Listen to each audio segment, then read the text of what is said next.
What a fool. No, I don't want to. Oh my god. What is happening?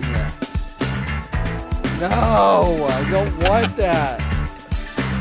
God. Unbelievable.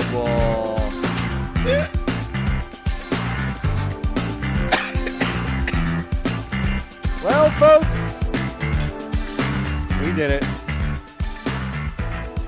We did it. We turned Elmo into a drink. That's right, folks. Young Elmo died, and now drink. he's in this cup. Young Elmo died, and now he's in this cup. Niki is drinking the most Yummy. fluorescent orange liquid I've ever seen in my life. What do you think it is? Is it just a Sunkist? Is it a Sunkist? What is it? No. Dude, can you imagine if I cracked open a Sunkist and poured it in this glass? Poured it into a glass? That'd be and just wild. drink it with a straw? No, what is that? So someone named John Warren was so kind and gave me gin and tonic beverage things. Mm-hmm. So it's a gin and a tonic, and then there's blood oranges that grow in the front yard. Oh. And I squozed one of those in here. Now it is $125. That's what that drink looks like after squeezing a blood orange. Yeah, in there? dog. Yes. Whoa, dude! Folks, these if you're blood not watching oranges the go video, crazy. if you're not watching the video, it looks like the platonic ideal of an orange soda. Yeah, like it is wild how orange it is. These blood oranges go crazy. They're so good. That is amazing. Well, you're so welcome for the gin and tonic stuff. We've been talking for a little while about you trying to get into wine, and I'm on team wine. All tastes the same, and it's all bad. It's all bad. I had bad wine yesterday. Yeah. Now let me back up because I will drink a sparkling, like a rosé, a prosecco. Sure. I drink those and I like them a lot. I actually like the taste of those things. Okay. It doesn't matter that they also fuck me up and make my brain feel like it's taking a bath. So like that's unrelated. Okay. That has nothing to do with it. That has nothing to do with it. I like the flavor. Nothing to do with it. I like the flavor. If you so a quick aside, if you talk to my parents about it, like if they comment on someone drinking a lot, you'll look at them kind of crossways because they drink a giant like Magnum bottle of Cavit Pinot Grigio every single night together. Wow. And I will kind of look at them and they'll be like, "We like it for the taste." And they'll be like dead serious, like 100% serious. I think it's like, sure. Sure. Okay. It's the taste. It's the taste of of the wine. Mm-hmm. Yesterday I had a big conversation. My friend and I had a party, or my friend hosted a party that I was at over the weekend. Yeah. And another one of the people coming to the party brought a bunch of jarritos to the party. Mm-hmm. Now, that's great and delicious. Sure. No one drinks soda like that. We are not a soda family. Sure. So now we have 3 2-liters of jarritos and like 8 glass bottles of soda that are going to last forever until the next presidential election. Mm-hmm. Right. Yeah. Because there's no way. But then I was recently hanging out with the Giant Bomb boys, and those fuckers, it's a Diet Coke about an hour. Every hour. Yeah. And that's crazy. Have you seen the soda guy on TikTok? I think it's an op. I think it's a goof. I think the it's like soda guy? Is that the guy who does the 360 camera and his nose is really big and then he puts all the stuff in a blender and then he goes tahini wonder. And then he does that. Do you know what I'm talking about? I do know what you're talking about, but that's not what I'm talking about. It's this guy who was like, "Here's my soda haul for the week," and he goes to Costco and he buys, and I'm not kidding, like 300 vessels of soda. That's crazy. Like cans, and bottles, he drinks them all, stuff. And it's all diet. And I feel like that's an addiction. You fucking think? Yeah, of course. Like, what are you talking about? Like, like, I'm sorry, but it's like you need to know you're so hopelessly addicted to diet soda. And like, listen, I go way back with soda, but it's been a minute. Like the closest I get is I drink like 2 Spindrifts a day, and Yeah. the ones that I mostly drink are the Nojito, which have 4 calories. So No, it's just yeah, fruit different. sugar, and it's Yes. like it's great. Now I used to drink like 2 or 3 like Cokes a day, not diet, No. like Cokes. Fat Yeah, red box and Marlboros. it was like yeah, exactly, and it like folks, you do see a difference when you stop doing that. Yeah, it's not good for you. The It's human not body was good. not It's designed really to not. process soda that way. No. I still respect and love the people who can do it, but even the people that are like, yeah, I drink like 4 diet sodas a day. I'm like, how? How? How? How? Have you ever heard of water? But water doesn't go crazy. Like water's What are like you talking about? That's not true. Water goes wow. so sick. Water, I can't. Whenever people are like, water doesn't go, I'm like, you're wrong. I do think water fucking goes. Water goes, sparkling water goes, but like water out of the bathroom faucet, nothing fucking better. Nothing Dude. better. Nothing better. That's This is all- clean living. This is all directly from like the religious texts of Caves of Quud. Bro, what are you talking about? Water goes so fucking hard. Like no matter where you can get it, how you can get it. Like water fucking rules. Water rules. You can do yeah. anything with water. You'd have such a leg up in Mad Max world. Like you'd just be like, God, I love water. You'd be hoarding water. Oh yeah. You'd be like a billionaire of water. I feel like. But I think I would treat it as not the non-renewable resource that it is. I think I would be really flippant with it. I would be like, "Oh, sick! I have all this water," and then I would drink it all, and then I would be like, "Wait." You would just be like, you would drink the water, a lot of it, and then you'd be like, "Time to play the game." And then do the spit thing. You'd be so wasteful with it. They would hate Triple They H. would hate Triple H. They would hate Mad Max. Would have to kill Triple H. They'd bonk him on the head, and they'd wring out his gross hair in their mouths. They'd wring it out. His beard. They would bring his beard into a cup. Why doesn't he do that? He used to get his hair so wet. Why doesn't he get his beard, his fucking Kratos beard, just fully sopping wet with water? Like a mop. God, that'd be so funny.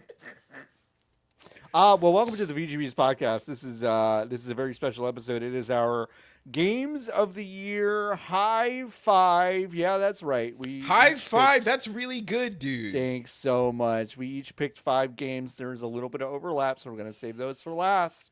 But Nikki and I both picked our favorite 5 games of the year. We wanted to run down the list. I did make a run of show. Nikki did put these in an order, but you can see that order on their Giant Bomb top 10 list. You can also see yours truly with a Giant Bomb top 10 list, which I'm so appreciative that they asked me to do that. Crucially, that list are my games 15 to 6. So I saved the 5 best for this podcast and also the list that will go up on the website. We have no real. There was no system. There was nothing. We didn't even have a conversation about it. We had no conversation. John, I didn't even know that video games came out this year prior to today, so I just picked 5 that sounded cool. See, I was going to ask you to reflect on this year of video games, but I feel like that's not going to be a rich vein. I feel like you're just going to be like, well, I don't know what year it is now. Yeah, 2006. Halo 2. Oh. No, I don't know. I can. I'm able to, if you would like. Yeah. Okay. I think it was a year defined by, for me personally, it was a year of remembering that I do kind of like this thing. And I think last year and the year prior, I kind of was like, well, I don't know if I like these things anymore. Yeah. Mm-hmm. Now, And what was going on in our now, was lives anything that happening? Now, let was me look anything back. happening that would Let's maybe see. In sour us on the idea? 2022, did anything happen? I can't think of anything that could have happened in 2022, John. But in 2023,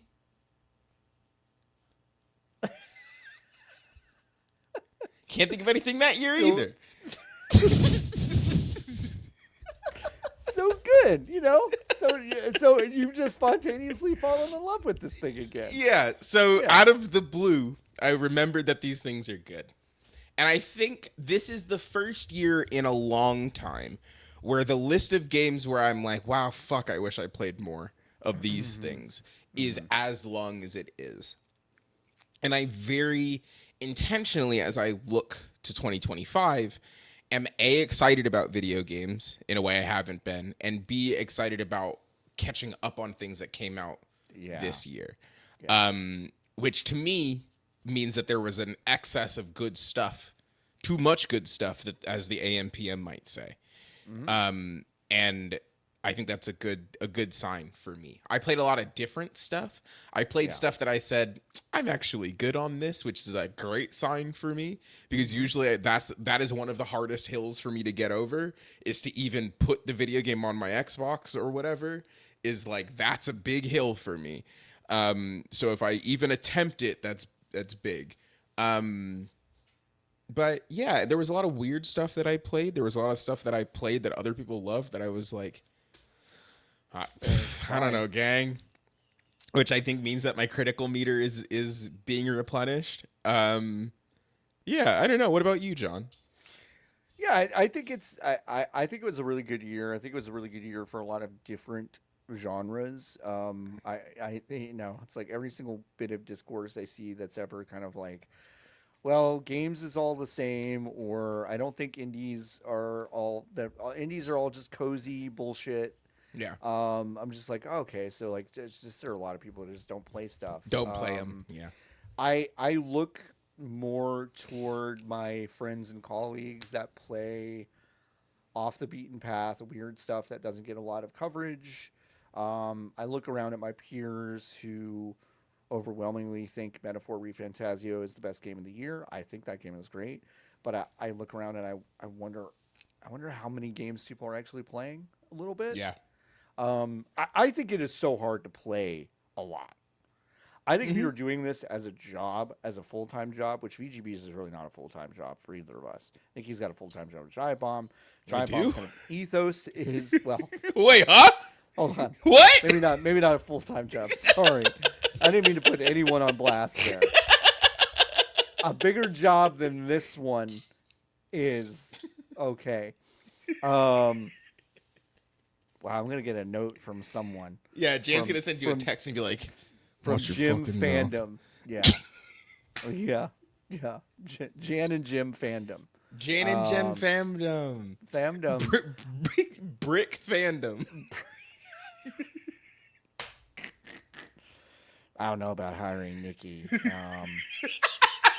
I don't. My awareness is real fucking low. I think their awareness is a little too low for me. So, consistency stat. Also not where we want to be. Yeah, no, could probably agility. Use some work. Strength. High charisma though. That opens a lot of doors. Opens a lot of doors. Opens a lot of doors. God, can you imagine? God, can you fucking imagine having your own kind of stat sheet?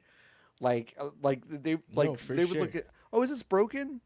John, it says here your strength is -4. Is that possible? It's like, yes, I give strength to other people. Yeah. Like they get so confident about their own strength. Yeah. That's how it works. No, but I think like I played a lot. I still didn't play as much. I have almost the exact same kind of exciting simmer of like, after today, we're recording this on a Friday, I'm kind of taking the rest of the year off from my jobs. We'll be doing some VGB stuff, but like everything else, like I do, I'm just kind of putting on hold till Jan 1. And I'm just like, I'm gonna play a bunch of stuff that I missed, which I'm really excited about. And I feel good about it. I think there have been a lot of really good games out. I had a list of like 40 games that I played enough to probably comment on whether they were my favorites, and I narrowed it down to roughly 15 that I listed between Giant Bomb and VGBees, and I feel pretty good about the list. And it's kind of all over the place, and I think that's fun. I think that's fun. So let's get started. Let's get started with one of your games of the year, one of your top fives. It is not on my top five, but it is a game I also enjoyed very, very much. It is on my Giant Bomb 15-6 list. It is Call of Duty Black Ops 6. You and I have talked about this game a lot. Quite a bit. But I want you to distill Sure. why this hit so hard for you. I think in a year for video games that I would describe as a lot of people... Well, actually, here's how I'll phrase it. When I walked away from the Game Awards this year, and I said this on the podcast we did, I was like, this is what Jeff thinks it is every year. It was this award show. And I think you can take one step back and say, I think this is what people think video games is every year, is the beat situation that we had this year. Yes. We started the year off with a small game that came out of nowhere in Prince of Persia that was followed up basically immediately by like a huge AAA game in, well, AA, AAA, whatever. We got a Like a Dragon. Then we had a few weeks after that, we had a Final Fantasy VII Remake 2 like came out, and then it kind of didn't stop. Yeah. And then we kept having tiny little surprises. Balatro then popped off. Like college football came out over like at the beginning of the summer. Like it was kind of nonstop video games were coming out. It was the first year that I actually think that you can look back and be like, okay, we are post-pandemic, like output-wise. Yeah. Now, like, do the same number of people have the jobs that they did pre-pandemic? No, that's not what I'm saying. Output-wise, though, and a lot of that is obviously being supplemented by smaller teams made up of people who used to probably have jobs pre-pandemic and now are making their own things. But like, we are in that 4-year cycle, and we are in the middle of this console generation, and people are now just making video games. Right. I think people think that this year is what happens every year. That's not true, obviously. No. Some years you have bad years where you end up with games that are like, you still get good games, but they are not, they do not stick their, or they do not get their hooks into the collective craw of the medium, you know? Yeah. It's just like you were the best in a year that was kind of down. Yeah. You reasonably could have like 6 games that I would like not be surprised this year if someone was like, this is my game of the year. Sure. At least. And I'm like, and that's not even like accounting for the like the most annoying people I know's game of the year, you know? Sure. Yeah. So like, I think people think that that's what it is every year, but actually this is just one of those years where actually the stuff is good. Yeah. And Call of Duty thinks it's this good every year. And people treat Call of Duty like it is this good every year. And it simply is not. It's not. And this Except year is actually really good. Sometimes actually it is this good. Mm-hmm. You do get a Call of Duty where it's like, oh yeah, it feels good to run around and shoot guys. Mm-hmm. And that's it. There's no bullshit. There's no like wall running. There's no robots. There's no like ultimates that you understand the core competencies of Call of Duty. There's a gun, you get a grenade, and you can run. Mm-hmm. And that's it. Yeah. And like, are the maps, all of them good? No. No, but are the 4 maps that are excellent? Yeah, they're really good. Excellent. Really like there are 2 maps in this game that I think are legitimately this is the 27th Call of Duty game. Mm-hmm. 27. Mm-hmm. And there are 2 maps in this game that I think are probably top 5 all time. Which are? Stakeout and Rewind. Yeah. That's nuts. It's really good. Like it's just really good. It feels good to play. There's an assumption where you're like, oh, I can hop into this, play 3 rounds and then get out, which is really nice. Or you can sit down for 3 rounds and be like, I'll do one more. I'll do one more. Yeah. It's just one more. I'm on a winning streak. Yeah. It's just one more. It's just one more. And then 3 hours have gone by. Yeah. I have not felt like that since I was 15 years old. I have not sat and played a Call of Duty for more than 3 hours since Modern Warfare 2. Yeah. And I was playing that with my friends, and it's like, and I wasn't even good. I was mostly playing it because they were playing it, but I was also having fun. And this one, I was like, and what an easy thing to add to the game, huh? The running feels good. Yeah, the running feels good. They said it's fucking stupid that you can't run backwards yet. Yeah, so they said, we're going to let you run backwards. I know a purist somewhere is going to be like, well, you can't really run backwards. Fuck off. Slide going backwards. I can in the video game. You just can. Yeah. Who cares? Yeah, who gives it doesn't matter. It feels really fun to do that. It's really good when they're like, you can just dive in any direction. It doesn't even matter what direction you're running. Just if you press B, you'll dolphin dive. Mm-hmm. Great. Yeah. Great. Good. Thank you. Great. Thank you so much. And what it does is that it creates this like moment of chaos every single time where you go, fuck, what the, whoa. What angle? Yeah, no, exactly. What do I do? You are looking at angles and accounting for people at like, and I think this is like legitimately interesting, right? Because when you think about, and I think it is because I've played so much Call of Duty because I worked on one, that I'm gonna get so granular right now. Yeah. The reason that I could not fucking stand Call of Duty Black Ops 3, the one that I worked on, was that none of the angles at which you were engaging with a person were rational relative to the directions that a person could move. So because you were always having to look on walls and people are running on walls and people, but like not everyone is running on walls. Some people are running on walls and then some people have a double jump. Some people have a jetpack and they're kind of floating. There's too much. It's fine in Titanfall because everyone has the same tool set and you're kind of under the impression where it's like, well, sometimes there's a big fucking robot that's going to step on me. So of course I have to look up. You're used to having to look up because the verbs are different. Yep. Every Call of Duty after that one felt bad. Well, to me, until they started getting into Modern Warfare, the remakes. Yeah. Because it was unclear where the people were going to be on the screen. Mm-hmm. Now you know where the people are going to be on the screen, but very critically, you do not know what shape they are going to be in when they appear on the screen. Yeah. So they will be in the general guy height, like distance, top to bottom, but they could be standing up. They could be crouched. They could be halfway between crouched and standing up. A head and shoulders going towards you. They could be a head and shoulders coming from the left or from the right.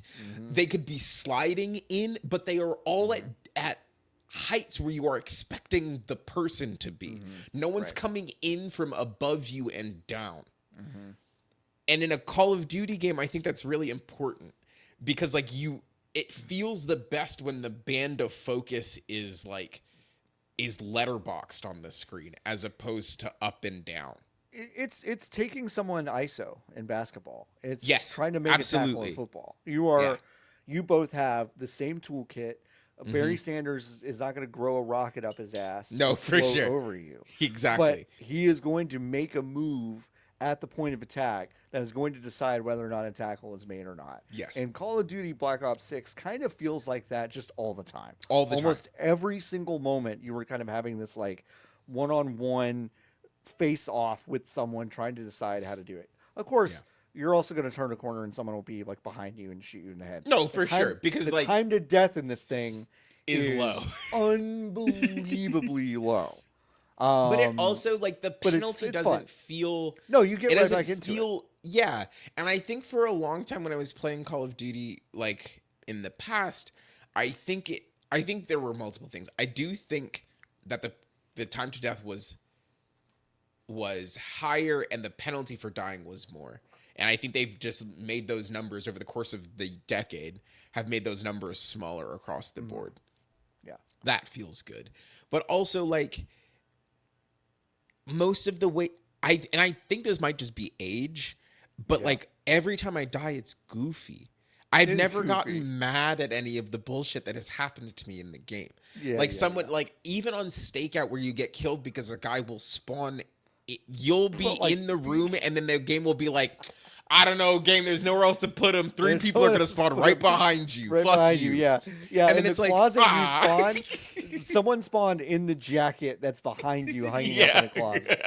So that's just how it is. But and it's like, but in like literally a half a second, you'll be back in a different part of this area. Yeah, or you'll be right behind them. Like Right, it evens out in a way that feels. And maybe maybe it is age, maybe it is an understanding of the way that these systems are working that I did not have before, where I'm like, yeah, the game feels balanced and fun and I'm having a good time, even though the game is obviously not perfect. The seams are bigger than the fucking Grand Canyon. But like, I'm having a really good time.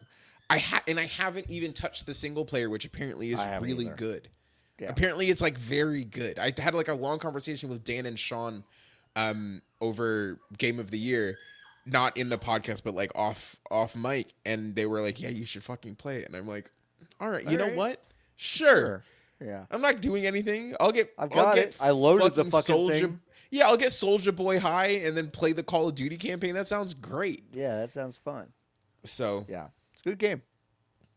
Sick. I Good game. I enjoyed that game a lot. My number 5 game of the year, let's call it, is Thank Goodness You're Here. Yes, that is correct. Wow. A 2 you hour, love England? A 2-hour very English comedy video game is one of my favorite games of the year.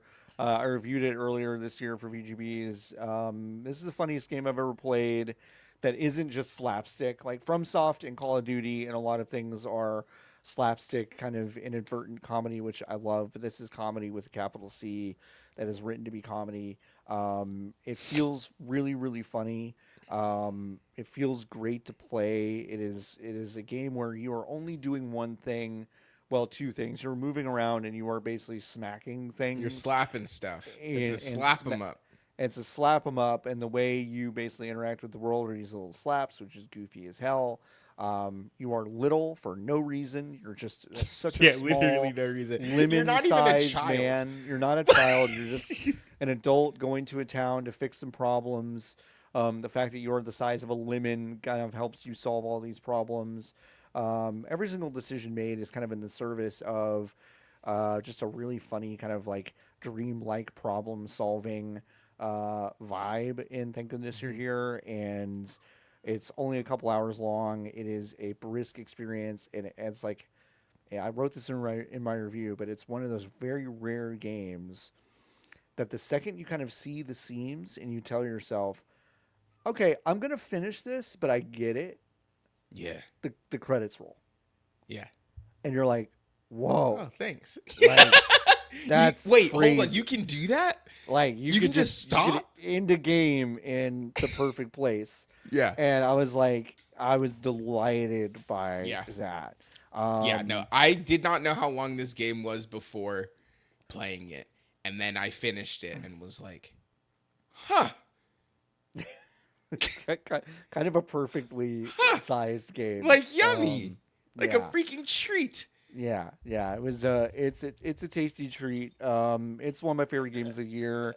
It's one of the funniest games ever. The voice cast is incredible. Even oh my god, Matt Berry. I completely spaced on his name for a second, but Matt Berry, his first game role, which feels impossible. Dude, it is nuts that he was not in the video game Baldur's Gate 3. Yeah, I know. It feels very strange that he wasn't. Yeah, it's a thing that I even asked Panic about, the publisher of the game. Mm-hmm. I asked Panic about it, like, how did that come about? The two creators of the game didn't really ask for it. Panic kind of was like, you should put Mm. Matt Berry in the game, Yeah. and the creators essentially were like, okay, whatever. And then Panic like kept working on it until they Yeah. basically got a phone call from Matt Hell yeah. Berry's people and was like, yeah, sure, send over a script. And it like came together very remotely and kind Oh, of like incredible. whatever. But Matt Berry definitely puts his own spin on things. He was interviewed, I think, relatively recently about his line delivery, um, just generally in things. Yeah.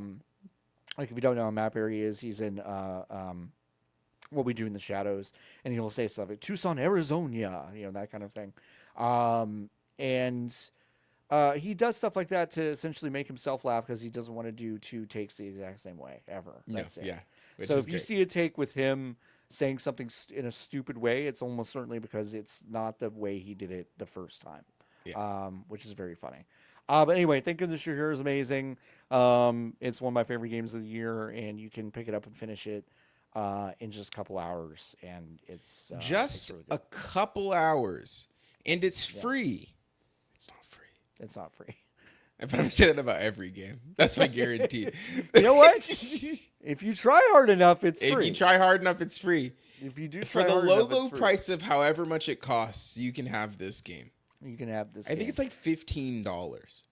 Yeah, I think it's $15. Your dumbass, not you, John, specifically, but the listener, this dumbass, is going to spend $15 to go see Nosferatu. Nosferatu or some shit. And that's going to scare you to death. You're going to shit yourself in the theater.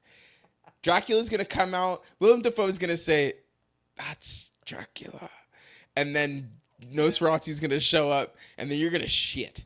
This game didn't make me want to poop once. That's great. That's huge. That's huge. It did make you shit once. They should put that on the back of the box legitimately, and they might. They might actually. When we put that on our kind of like quotes, when I make the VGBees Blue Sky thread about this, that's what I'll put. I'll say this didn't make me shit one time, and they might actually legitimately pick it up. Pick that up. All right, Nikki, your next game of the year is Content Warning. Content warning. You remember Lethal Company? Lethal Company? Yes, I do. Well, this game's a lot like that. It's a lot like that. That's great. Why? But this why one's did you like it so much? different. This one is what if when you go into the scary place, you're actually trying to make a YouTube video and try to get as many views as possible per. Which is a really such a good idea. funny premise. Yeah. Just a great premise. It's a really and like good premise. obviously it feels directly inspired by content or by Lethal Company, but I think the timing does not make any sense. I think they came to these ideas at around the same time is how this game worked. It got the same proximity audio stuff, which I think is one of the funniest game mechanics really in the good. world. Yeah. As like Hearing it's not your obviously friend like scream from a different hallway is so funny. It's so funny. It's really funny. So funny. Yeah.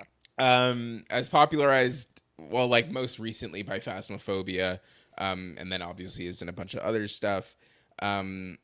It's like, and it's both proximity audio and also like it is intelligent audio. It sounds different depending on what space you're in, which does so much for the immersion factor on the game. You're going down into the depths of hell to film these monsters so that you can get views on YouTube. I played this game, I think only like 2 or 3 times this year, all at the beginning of the year.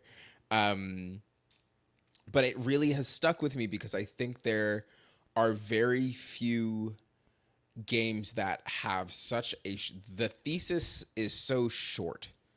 Yeah. Like it is so short and the game doesn't do a lot.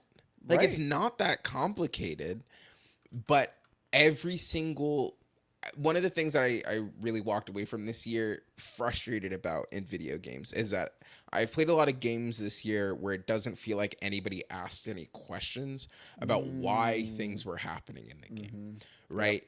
And Lethal Company, or sorry, well, no, actually, Lethal Company is a game where it feels like a lot of the questions were answered, right? A lot of questions were asked and then answered.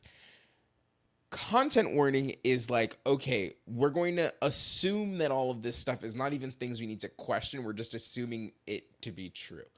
So we are then the questions we're asking are like, would this be funny?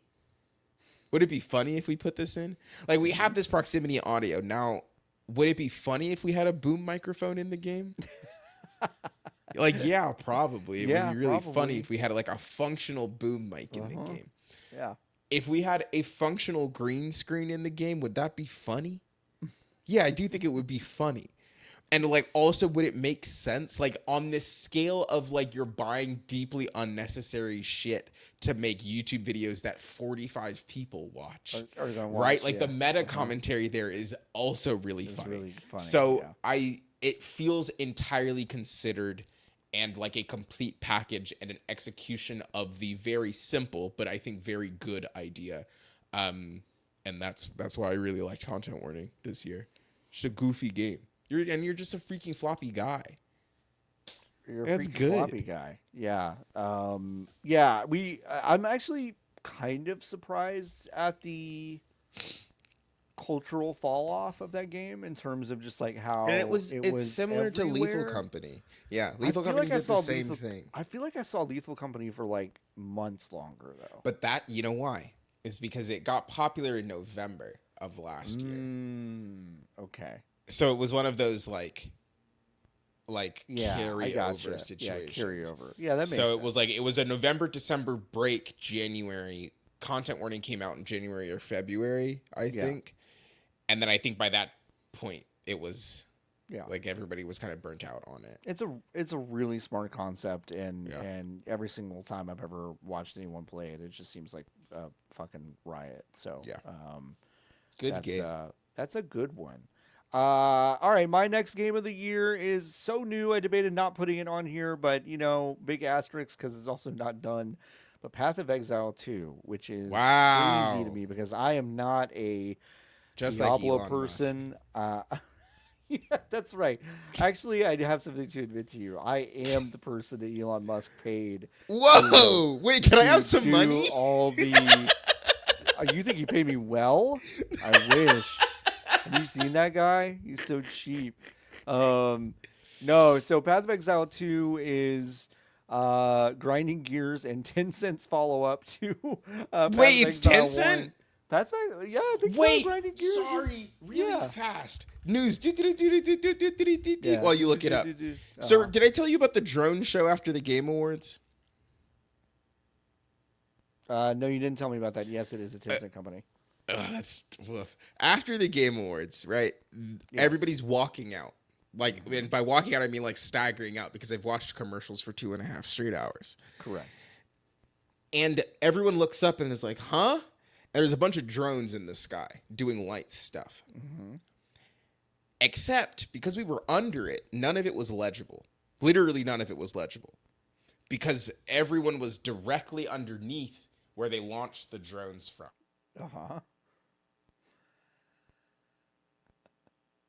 Oh no, Nikki. Wait. Say that again. You froze for a second. The Game Awards were a week ago. Yes. And there was no confirmation from anybody as to what it was. Obviously, it was for a video game. Sure. Because they did it above the Game Awards. But nobody could see it. So nobody talked about it because they did it too early in the process of people leaving the building. Right. Today it was revealed that it was at it was a really long drone show that, again, nobody saw because they looked up and said, well, I can't see what that is. Right. It was pretty expensive, probably. It was for a video game called Den of Wolves, a level infinite Tencent joint. Oh my God. And there's this highly produced video of them launching the drones from in front of Staples Center, and the idea that like nobody there has ever seen anything that has happened at LA Live before in their life.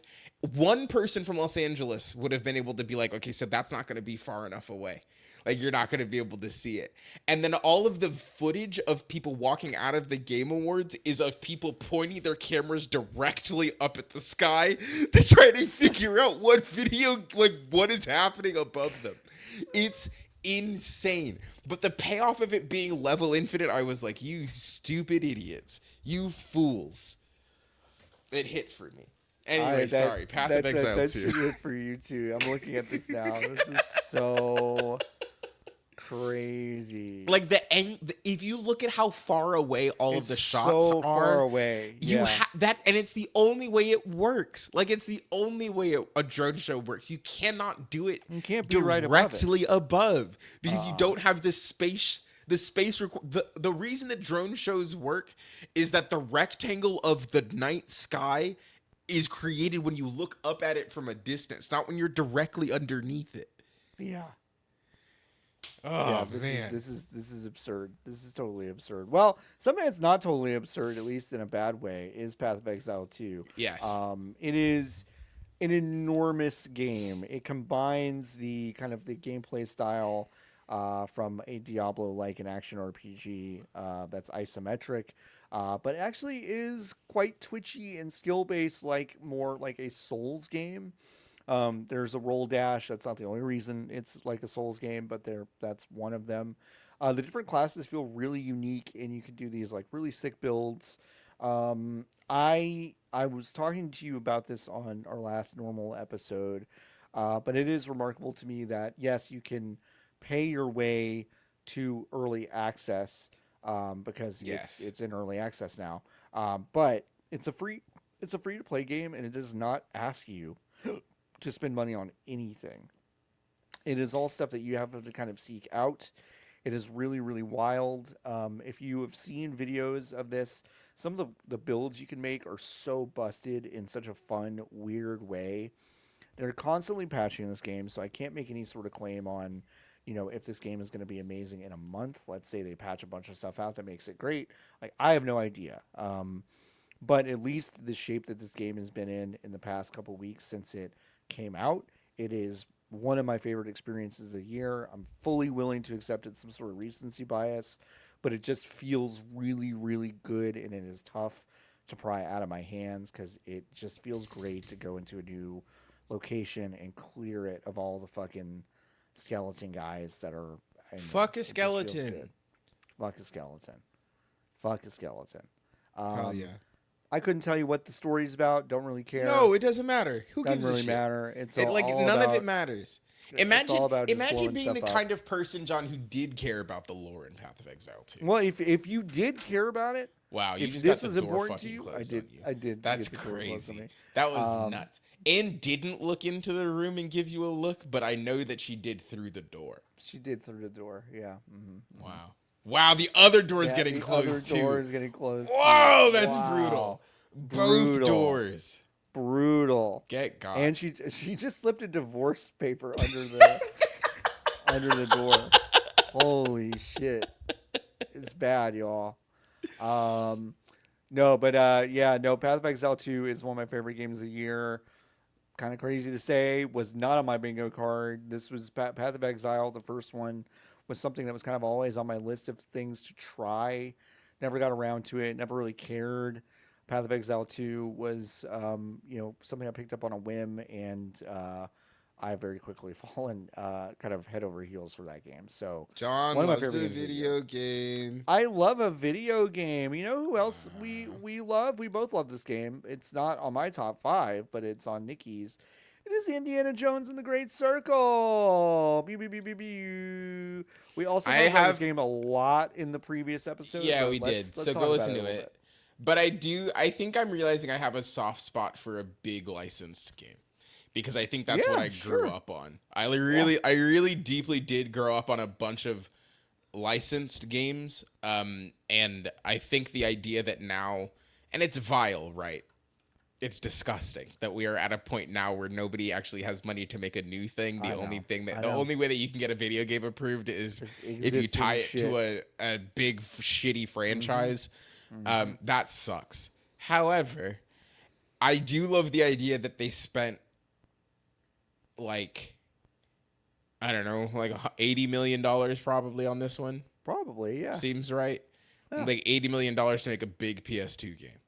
Oh, it's a big PS2 game. It's a real big PlayStation 2 game. It is a big PS2 game. And like that bangs actually. Like it fucking rules. Like it's the best looking PlayStation 2. And I mean this with like all of the kindness in the world. I do not mean, I know I say stuff like it's the best PlayStation 2 game ever made because it feels like it is denigrating. Sometimes it is, but in this situation it is not. I mean it with all of the love in the world. It's the best PlayStation 2 game ever made. It looks incredible. You do like 6 things in it. It's goofy. And like at no point is the game going to like surprise you with mechanics. Does that make sense? Yeah. The surprise is in the story, which is not unpredictable. It's an Indiana Jones game. Sure, it's like, you know, like the stories, but it's like, oh, it kind of bangs that we can tell these stories this way in this medium and like have the in-betweens be fun and engaging and you can punch a Nazi in the dick until he dies. Like, that's good. I think that's actually good. Yeah. And yeah, the running around feels good. I think that I really like the fact that when I don't think I talked about this yesterday, but one of my favorite mechanics in the game is like, it's half a mechanic. It's that like when you look at the map, it's Indiana Jones looking in his journal where he has grabbed the map off of a stand somewhere. Yep. Yeah. He picked it up like he's at a museum. Yes. They're handing out maps. The maps. And you look down at it, and obviously like it has a cursor and a waypoint, and it like tells you where stuff is not. Like it's not diegetic, that stuff. But like he's looking at a map, and then you look up, and you don't put the map away. You can still look up and be like, what direction is that in? And then you can look back down at the map.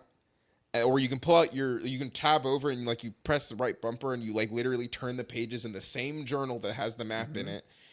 And then if you want to look at your hints, it's like, it's all pictures that you've taken because you've created the hint and it stores them all in your journal.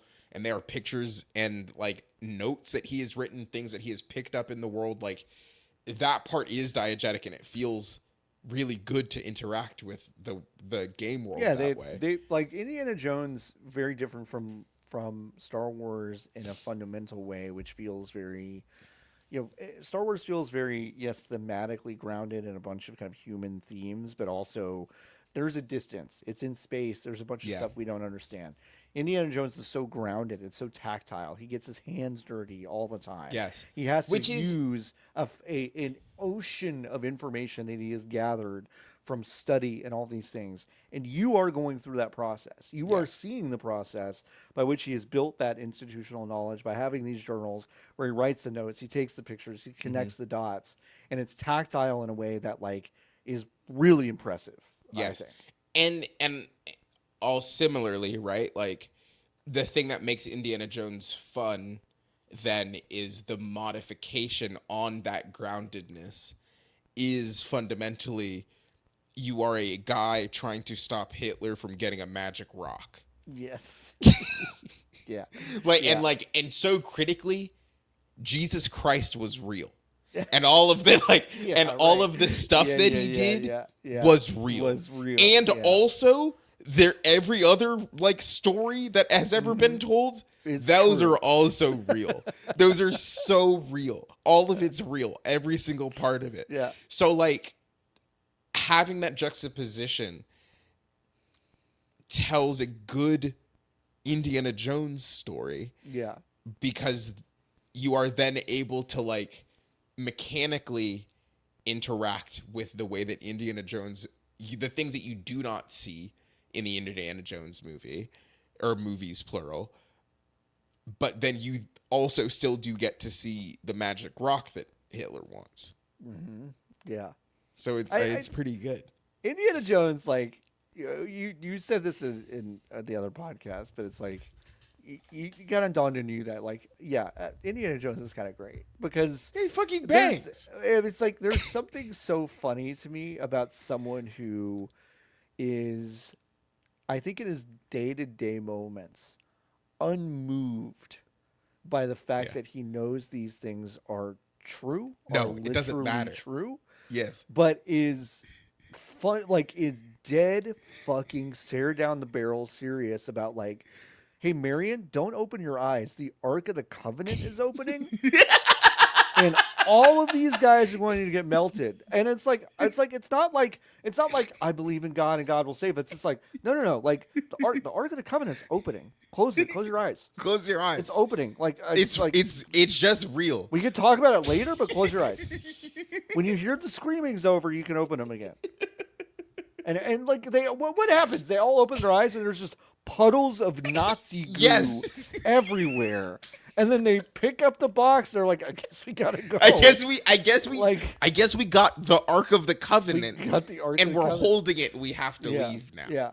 And it's like that's one of his first adventures. You know, it's like Yes, that's how he starts. It's great. It's great. It's really good. And like this is the same way. If you're wondering kind of what the MacGuffin is, like it is wild, you know, and it is like a weird thing. And it's I don't know. He's a fun character. It's been too long since I think any game has really taken it super seriously, and I think Machine Games did a pretty good job. Yeah, they're good at making these. I do. What other franchises is Nazi related though? Besides from Wolfenstein, I mean they've got it cornered. Yeah, on Nazi killing. Yeah, So we got to make up another one. it feels like is yeah. there another property? Feels like also there maybe should be more game companies kind of invested. Yeah, in the idea they're of just like killing we Nazis. can't stand Nazis, so we kind of built the whole studio based off of what IP can we interact with, where we will let the player kill Nazis. It's actually crazy if you don't give us money. Yeah, It's crazy if you it's don't give actually us crazy money, if you don't. because Yeah. we're trying to do is make a video game where you can kill Nazis. Kill Nazis. That's kind of what we're about. That's what makes us go. That's what makes us tick. Yeah, it's a Another good game, another game that made me tick this year was one that came out in the indie apocalypse kind of week. I don't know if y'all remember that, but the same week and sometimes the same day that things like Little Kitty, Big City, Animal Well, Crypt Master, all these really good indie games came out. My favorite of the bunch was actually Crow Country. Crow Country. The survival horror game that looks like the coolest PlayStation 1 game you've ever played. I think this is, I know not from a technical perspective, but I think this is the best graphically beautiful game of the year. The environmental design, the character design, the way this game looks and feels just from a visual standpoint is so arresting. If you liked Signalis at all, I would recommend Crow Country. Very different vibes, but it is a survival horror game. Puzzle difficulty a little bit all over the place, but there's a lot of just really good like observation stuff of like being able to see something slightly different in a reflection than what you can see from your character's perspective, and then knowing that there's something weird about that and then going and checking out. There's really just smart stuff in it. The combat is never too difficult, so the survival horror aspect of it is maybe a little bit muted, but that's one of the only criticisms I would level at this game. I think this game is one of my very favorites of the year. I sat on it for a long time. I kind of not put it in my top 5 for a long time. I was like, there's some AAA games, you know, I really vibe with, blah, blah. But I think just from a moment to moment perspective and also kind of revisiting it recently, there's such a confidence with this game that I was struck by when I first played it, and struck by even more deeply once I finished it. Yeah, I don't know. If you're someone that's like a weenie and you're really scared of stuff, I would even say that like this is not a bad like baby's first survival horror game. That's because me, it's I'm not, baby. That's you, baby. That's you, baby. It's like it's not that it's like not scary at all, but it's like it is very. You I can't think, get scared by a manageable. PlayStation 1, John. It's not possible. It's hard. I'll say that it's hard. Although, as a contemporary, there were PlayStation games that did scare me. Like Resident Evil 1 and 2 did scare people like quite a bit when it was like Like a dog jumped through that window. Like that was the scariest thing that it ever happened. any of us had ever seen. Which is crazy. But Crow Country is good, and like, where are you gonna get a plot about a rich businessman who gets a gold mine and it goes so wrong that it basically kills a kid and then starts spreading like a cosmic disease to people. That sounds good. It's like it's fun, it's just fun goofy stuff. So yeah, Crow Country, one of my favorite games of the year for sure. But folks, we've come to the part of the show where Nikki and I have both listed have to two fight games. Oh, We both listed two games that we think are two of our top 5 games of the year. Let's start with the game that won Jeff Keighley's branded video game of the year. yes, It is Astro Bot for the PlayStation 5. Nikki, why did you love Astro Bot so much? similar to Call of Duty. Actually, they made a good Nintendo game this year. Yeah. And like that, it's good when we get one of those. Yeah. Because it's a good video game when Nintendo makes a good game. Yeah. So and I do not mean to say that again to eliminate like the ways that Astro Bot is unique. I'm making a face because I said that and I'm like, is it really unique or did they actually just make a third person like if they just made a Mario game? I think they just made a Mario game, and I think that's really, fine. Really similar to Mario. Yeah, I mean, it's okay. I mean, like I again, it is essentially my second favorite game of the year. Yeah. So it did that really well. Astrobot's got a cute personality. It's different in the sense that, and this is, I feel like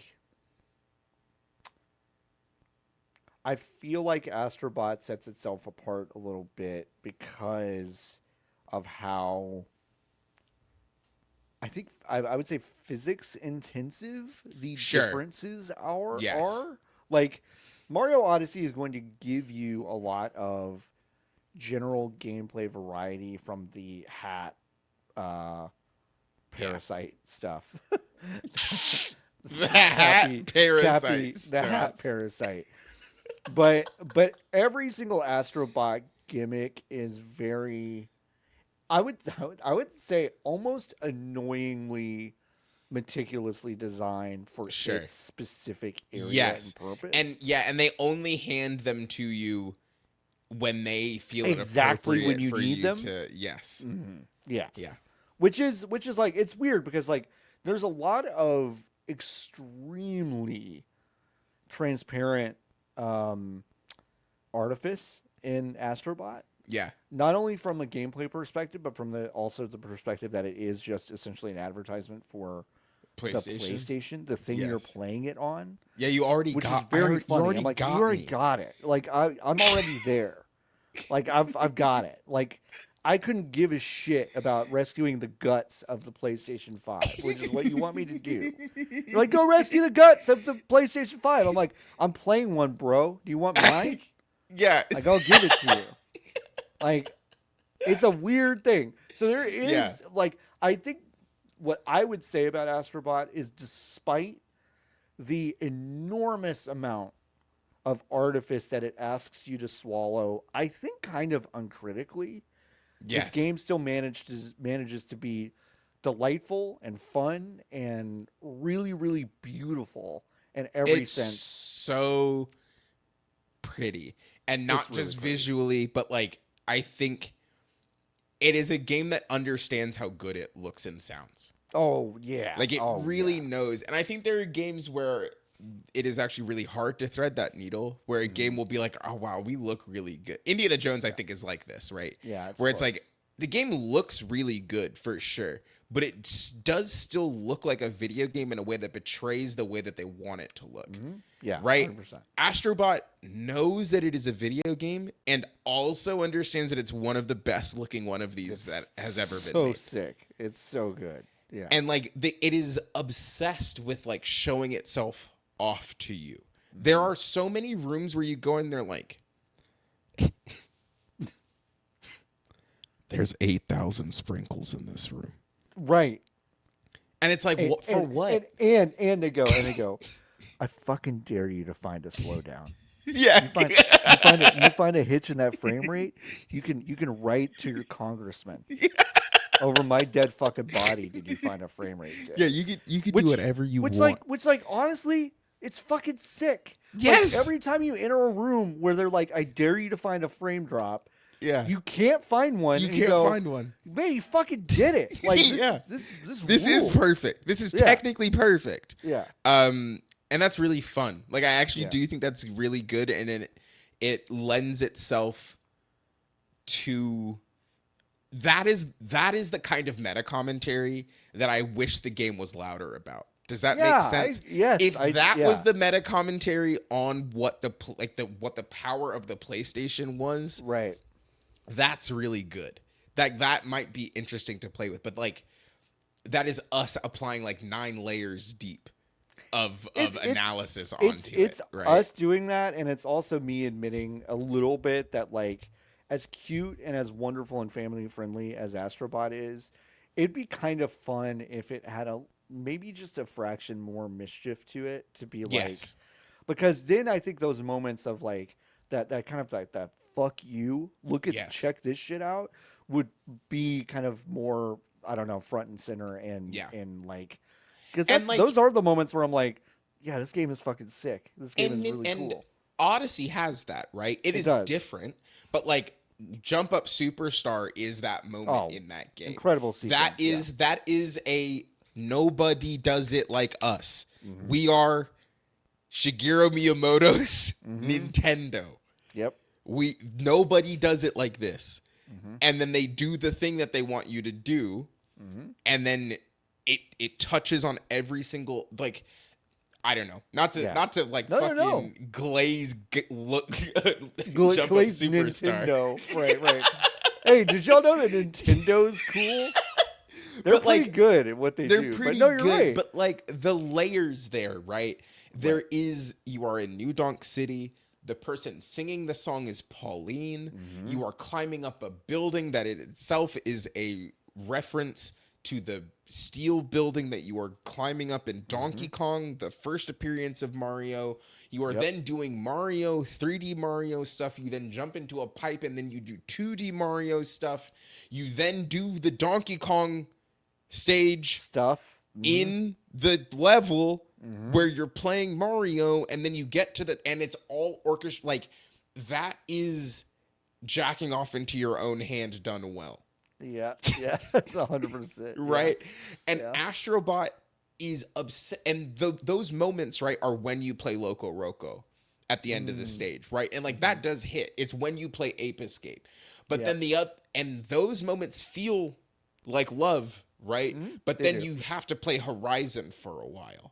Right. I know. And it's like no one cares. No one like, cares. you know, I don't care about Horizon like this. Yes, we found out yesterday that they sold 17 billion copies of those games. But like it doesn't have a cultural cachet. That's not appreciation. That's like I don't know. It feels different. Right. But also, in spite of all of this, unbelievably fun, joyous. Super Every fun. single moment you are having a good time. That Really- like speed running stuff is not for me. Yeah, but it's well. But watching the Giant Bomb folks like run that stuff and having there be enough play in the simple like gameplay mechanics to be like, yeah, no, you can shave off like 8 seconds. Like, it doesn't feel like you can, but there is enough here to optimize like button inputs to add this level of gameplay on top of it. That requires core competencies in creating 3D platformers that are really, really hard to nail. I think there is something interesting to be said about Astro Bot from a mechanical standpoint, of having the wherewithal and the confidence to say, okay, like the really kind of unique gameplay elements are going to come from these like specific set pieces where we ask you to do this one thing and then you're kind of done with it. But all the really precise platforming stuff, your toolkit is not that big. No, it's very limited. And I, as someone who, I think I play Odyssey once a year Hmm. and I do love it. But that toolkit is pretty big. I think Mario. It's I think Mario can it's do a too much stuff in that game. I think you can do one or two too many things in that game. Yeah. Um, and and it's not like it distracts me, but there's something vexing knowing that he Yes. can do these things that I always forget about.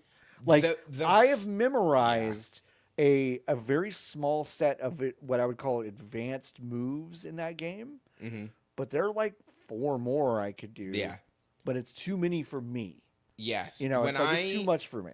that first Donkey video, like right after that game came out, where because you get the balloon chasing Yes. mini game, Mhm. that first video that Donkey put out, and I will always remember this. I did not know that you could throw the cap out, hold it, and then And bounce dive on it. onto the Hmm. cap to get a second To bounce. get a second bounce. And Yeah. I was like, oh man. Yeah. Yeah. And I was it's like, like oh man. it's like that tech is cool. I get it. And it's like I'm not saying they should take it out, but when you make a platformer, I'm glad that Team Asobi decided to essentially say like you don't need all that. Yeah, no. To You have can something jump. compelling, we can give you Yes. verticality, we can give you these gimmicks. The level where you can shrink down Dude, and like like that level goes crazy. y'all like I don't know what to tell you. Like like someone had told me about that level and I think I went like whatever. That's Whatever. some Mario shit. Like Yeah. Mario used to do Yeah, that. yeah. Small big world. That was in 64. Fuck you. Not like this. No. Like it is crazy from a technical perspective. And this is where technical graphical prowess and kind of ability this is where it sings. Like if you can Yes. really get a team that understands like what if we could do this in a seamless way where we're revealing the magic trick to you and we don't care. We Yes. don't care. You're still going to be amazed by it. Yeah. And it's like it fucking works and it's not Yeah. the only level that does something like No, that. they do And it like it's like 5 times. and it's really really remarkable and I know it kind of sounds like the crux of our argument, our collective argument is like it's so technically amazing that it's impossible to like ignore. No, But I for think sure. it really is folded into the mechanical joy of the game in a way Yeah. that is hard, actually, genuinely hard to explain and even show. You kind of have to get your mitts on it No, deeply. to really And get it. like and that's why Playroom is in the comes with it, right? Like Hmm. that is you get a little taste and now they can be like, okay, well you got your You got your taste. Now taste. there's a whole video game about it. It's really smart, It is really smart. obviously, but like Yeah. yeah, I really really enjoyed my time with it. Also, again, it is not long. Not long. Not a It long does game. get in and it gets out. You could do some It's like completionist 12 stuff and all hours, this I think. speed running, get all 300 whatever Yeah. Yeah, dudes. but like at a certain Um, point, like you can get the lads that matter, and there are a lot of yep, guys that are like not characters. They don't really do anything right. particularly, but like I didn't 100% this game, and I feel like great Feel about good it about it. Yep. because I mean for a lot of reasons, but like I will at any point in time in the future I can be like, oh You go in. shit, there's levels in Astro Bot I never did, and then I Yep. can do some of them, and then like, and that's really exciting to me. And having done that with Wonder, Super Mario Brothers Wonder, Yes. was really nice because I hadn't done that with a Mario Yeah. game in a really long time. Yeah. But I on purpose left some stuff like those bonus stages up in the heaven zone. I was like, I don't know, I haven't done any of these, and I was like, oh, there's good stuff in here, and Yeah. I'm Wonder excited to do the same with Astro Bot. Super Mario Wonder is really good. It's a good video game. It's I don't know really if good. anybody has said this, Super but Mario Wonder is really good. it's a really good It's video a game. really good video game. All right, let's talk about the final game on our list. If you haven't figured it out by now, I don't know. I don't know what to tell you. But it Yeah. is New Super local Mario Brothers. thunks, new Super Mario Brothers U. Um, And listen, it's zombie Grabo, U. what's his name? Grimby? Yeah, Grimby. Graggy? Yeah, What's that Graggy purple Grimby. fuck's name? I don't remember. I know what Griggles? you're talking about. Grangles? Super Jimby? Is it Mario Jimby? Bros. Grabber. New Super Mario. It's Grabber. Is it Grabber? It's gotta be Grabber. It's gotta be Grabber. I'm Regis, I'm locking in. It's Grabber. Dun, dun, dun. It's gotta be Grabber. Mario. Please. Please, Regis. Grabber. Regis. Regis. I don't think that's what it's. I don't think that's what it's called. Regis, please. All Regis, you gotta tell me. Playable Mario Wonder characters. It can't. It's gotta be Grabber. Okay, I need you to take 3 more guesses. I'm gonna give you 3 more guesses. Okay. Okay. So you Okay. guessed Grabber. So it's not Grabber. It's not Grabber. Now what is it? I think he's. Now that's a great question, John, because I can only envision silhouette. I know he's purple, and I know he put stuff in a bag. I think What's his head look like? triangle, or maybe it's like, or maybe he's got a hat that looks like the Animal Crossing, the first one that kind of has horns. Do you know what I'm talking about? I think he's got a hat. He looks like the purple fuck in Link Between Worlds. Sure. What's his name? So it's not Grabber. We've Grabber. established that it isn't Not Grabber. Grabber. I tried to help you out a little bit by asking you what it is, but you didn't really take the. You didn't really go Is there. he a hamster? So no. Okay. So no. And his name's not Grabber. That's so interesting. Where you guesses, Nikki? Gambit? You're closer than you think, but no, not Gambit. Gibbet? Not Gibbet. Oh! Get it? Okay, what it's a bunny rabbit. Grab it. Okay. Nabbit. No! But you know what? You know what? The fact that's not called Grab It is weird. Although I guess it's like, yeah, Grab It's a little weird, huh? Yeah, Grab It's rough. Grab It's a little weird. Nabbit is better. Nabbit's better. All right, we got there, folks. Our game of the year is, of course, Local Thunks Balatro. Yes.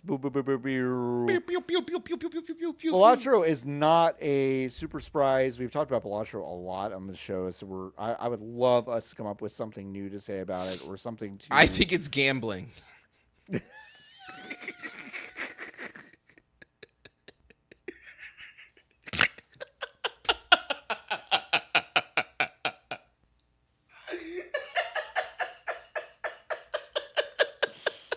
Okay, well, I think Nikki knows how I feel about that argument, so we'll go with it. All right, Nikki. So you think it's literal gambling? I think it's teaching kids how to gamble. I think all it is is when you put it on your kid's phone, all it does is teach the kid how to gamble. I think every kid in America is like the music. You know what happened? Have you seen the documentary The Music Man?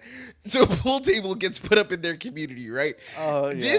This Balatro is It's pool 2024's pool tables. Okay, your kids. There's a stat somewhere that's like every man above the age of 40 with DraftKings on his phone has installed Balatro on his kid's device, and he says, "Gotta start him young." That's on the box. Gotta start him young. It is a game for children. It promotes gambling and teaches you how to do well at the casino. It's easy. Fuck. God, I'm just imagining rolling up to a blackjack table and you lean into the dealer and you go, how many chips do I need to give you a little joker? I want these I'm looking I for I want these tens to count twice. Sir, if they counted twice, you'd have a 38. You heard what I said. I want these cards to count twice. Can you give me a chip multiplier? Yeah. Oh, yeah. You're not multiplying my chips correctly. So I have these jokers. So I have the 2 pairs, and that's gonna modify. Bring your own jokers. You just put him down. You just put him down without saying a word. Yeah, like you're not modifying. So this total. Oh wait, let me change the order because I think. Okay, so this one's a mult. Wait, and this does one it need adds to be left or right for me or you? for me. Yeah. Okay, so For me, okay, so that's gotta go sure. here. Okay, now you can run it. Now you can run it. Sir, this is a blackjack table. You've played 6 cards. No, but I can play 6. I because can I've got play the 6. modifier. Yeah. I have the tarot cards. Just give me a fucking second. Let me dig the tarot cards out. This is the 18th time I've played this hand. Can you level it up?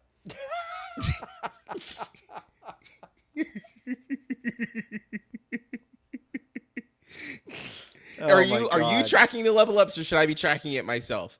Does the store open next round? Next round. Store? Next round. Can I re-roll? Yeah. Here's a chip. I didn't get what I wanted. How many 6s are in the deck? 18? Can I get an update? How many of them are stone? No stone in that deck? Wow. I have some work to do. Okay, listen, Balatro is my favorite really game of the good. year. It's a good game. I was thinking about it, and when my mom would take me to school in the mornings, she would sometimes go back to where the Nintendo was, and she would sit back there and she would play Tetris all day, apparently. And I didn't like Tetris when I was a kid, when I was a child. Fool. Because it felt like an adult game. Yeah, experience. No, for sure. Like, it felt like, and I think it's like the way Tetris came to be, the people who really fell in love with Tetris, and the idea of like things falling on you so fast that you have to rearrange them so they don't actually crush you. That's an adult problem. Such an adult problem, right? And it's like, and I thought of Tetris as this uniquely adult thing. And my mom used to wake up and she would tell me about dreams she had about Tetris. Yeah. And this was always just wildly entertaining to me, but not like, and the older I get, the more I think we generally look at our parents and our guardians and our elders as people instead of like, our parents or whatever, these kind of other things. Like I look at them as adults with problems. Balatro I feel like is my Tetris in the sense that one, yes, I am sometimes addicted to it and play it too much. And we could say a lot about that, but I don't feel like I need to. We just had a great conversation. We just had a great conversation about it. But like, I think more than that, the way the sound is designed, the way the music is designed, the way the background kind of warps and kind of has this watercolor blending that's constantly happening.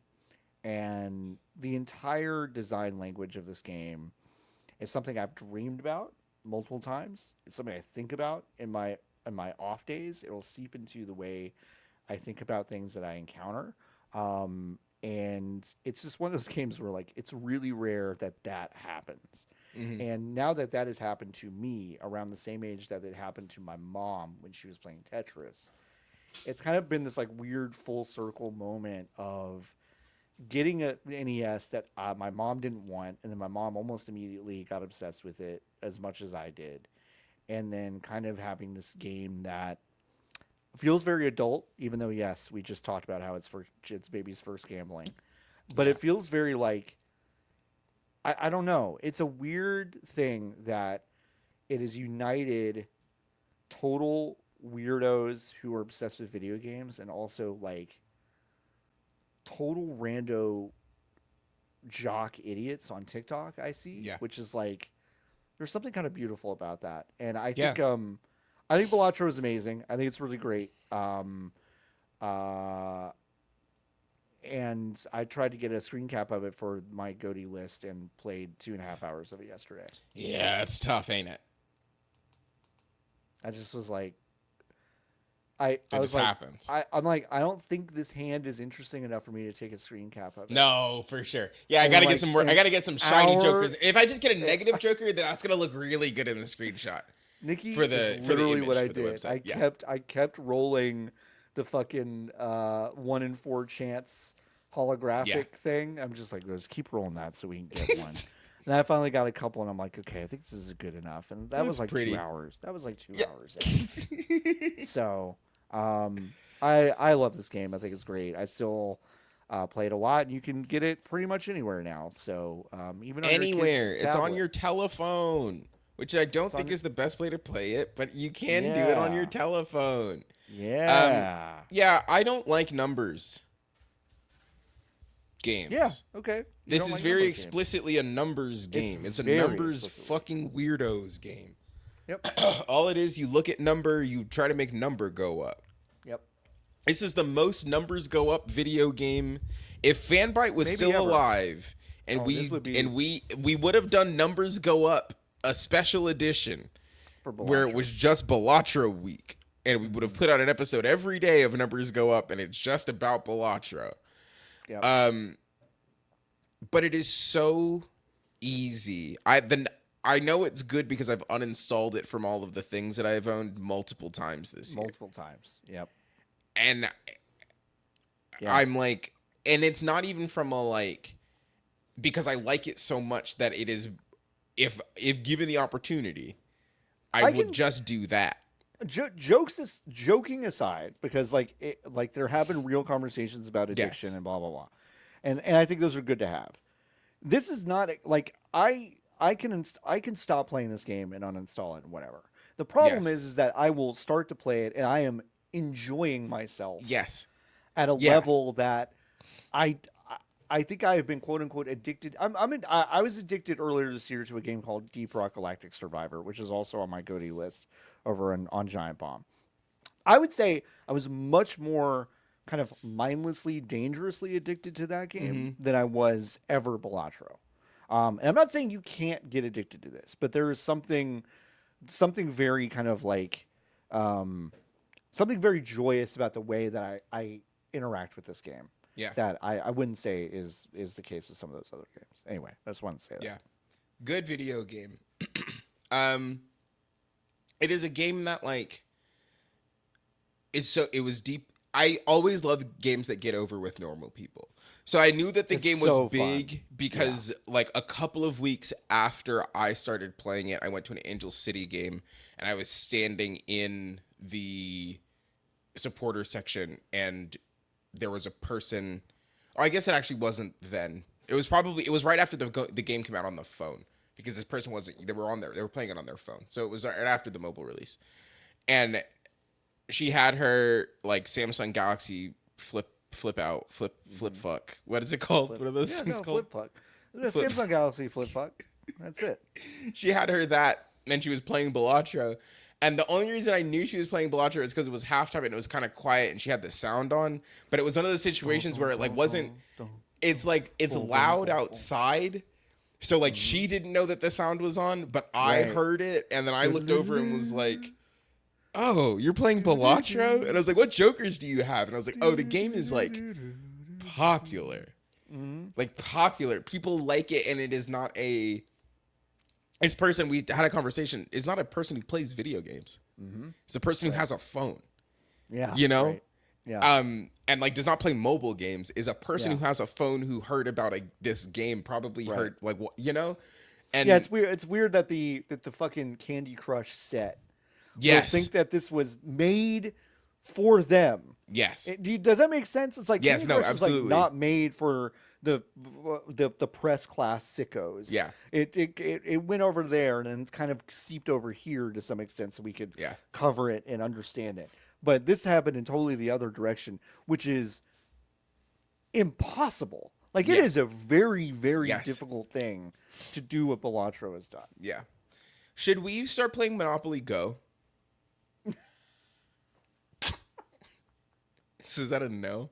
John's laughing really hard. Yeah, are you asking me because you saw that great Chris Pratt ad? And I you're saw like, that great oh, yeah. Chris Pratt, Jason Momoa, and Kiki Palmer. Yeah, And then I was gonna call him a rat. The Monopoly Man is in it. He's the fourth guy, right? He's not a rat though. No, it's Chris Pratt, the rat, and Kiki Palmer. And But should we? Jason Because that game Momoa. looks fucking sick, dude.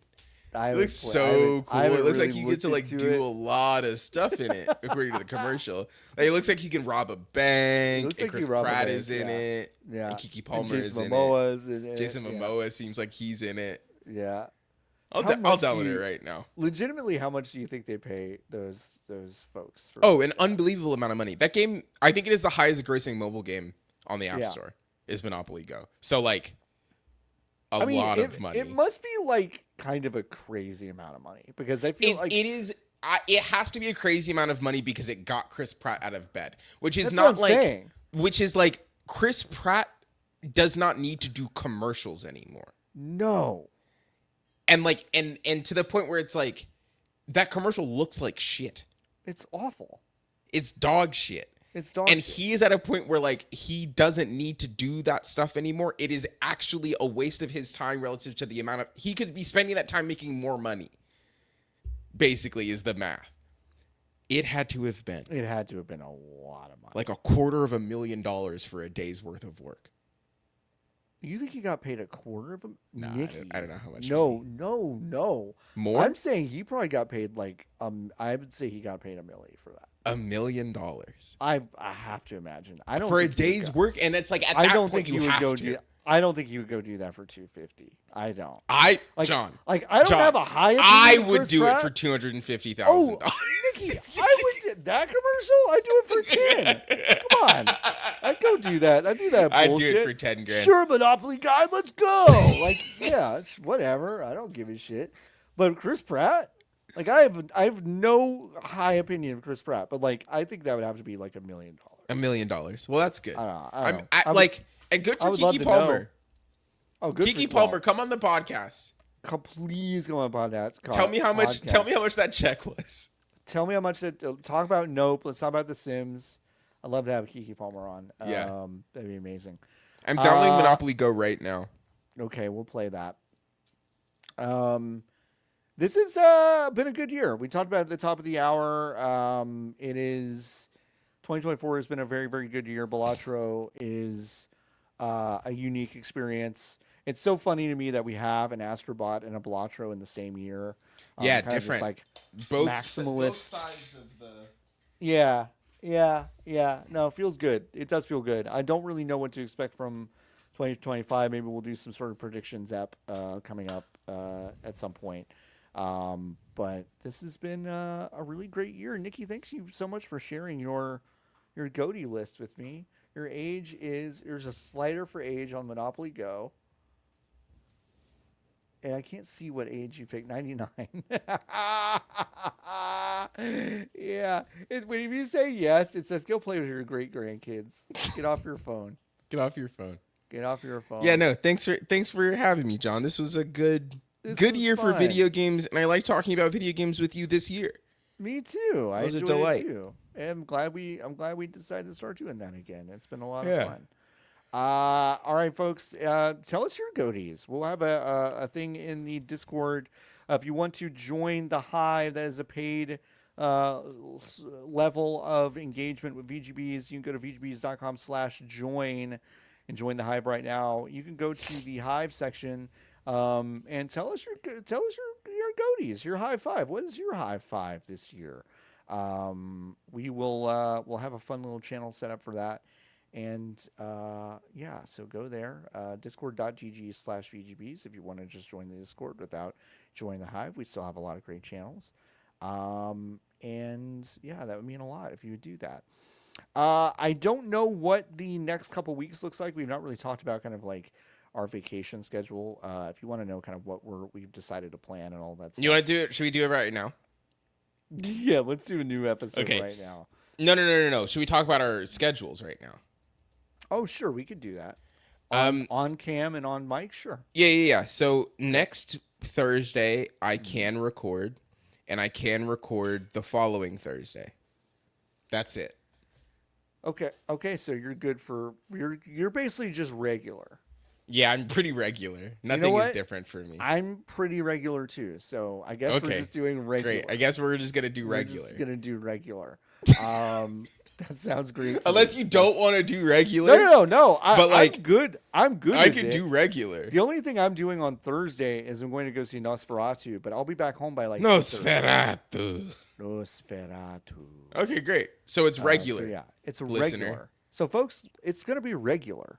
Maybe next week we'll talk about predictions and some best of stuff that wasn't video games related. Who knows? Who knows what the fuck we'll get into? All right, but until next time, thank you so much for joining us. For Niki Grayson, I am John Warren. Until next time, keep on buzzing. Bees. Bye.